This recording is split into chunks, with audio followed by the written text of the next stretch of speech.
தொடர்ந்து மற்றொரு முக்கிய செய்தியை பார்த்துக் கொண்டிருக்கிறோம். காவல்துறையின் செயல்பாடுகள் குறித்து முதலமைச்சர் மு.க.ஸ்டாலின் தலைமையில் ஆய்வுக் கூட்டம் நடைபெற்று வருகிறது. கூடுதல் விவரங்களை தலைமைச் செய்தியாளர் சிவா வழங்க கேட்கலாம். வணக்கம் சிவா, கூடுதல் விவரங்கள். தமிழகத்தில் காவல்துறையினுடைய செயல்பாடுகள் தொடர்பாக தமிழ்நாடு முதலமைச்சர் மு.க.ஸ்டாலின் தலைமைச் செயலகத்திலிருந்து தற்போது ஒரு ஆலோசனையை மேற்கொண்டு வருகிறார்.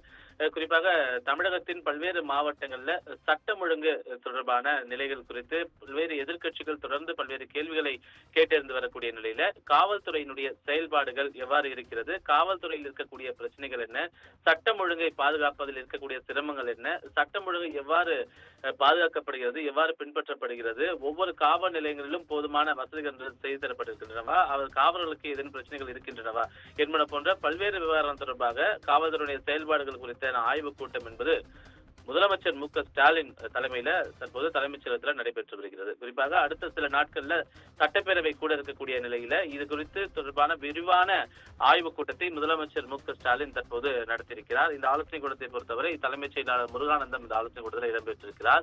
உள்துறையினுடைய கூடுதல் தலைமைச் செயலாளர் தீரஜ்குமார் இந்த ஆலோசனை கூட்டத்தில் இடம்பெற்றிருக்கிறார். அதே போல டிஜிபி சங்கர் சிவால், காவல்துறையினுடைய இயக்குநர்கள், கூடுதல் இயக்குநர்கள் உள்ளிட்ட பல்வேறு உயர் அதிகாரிகள் இந்த ஆலோசனை கூட்டத்தில் பங்கேற்று தமிழகம் மட்டுமல்லாமல் தமிழகத்தில் சென்னை மட்டுமல்லாமல் பல்வேறு மாவட்டங்களிலும் இருக்கக்கூடிய சட்டம் ஒழுங்கு நிலை, காவல்துறையுடைய செயல்பாடுகள் உள்ளிட்ட பல்வேறு விஷயங்கள் தொடர்பாக முதலமைச்சர் மு.க.ஸ்டாலினிடம் அவர்கள் எடுத்திருக்கிறது தற்போதைய அண்மை செய்தியாக பார்க்கப்படுகின்றது.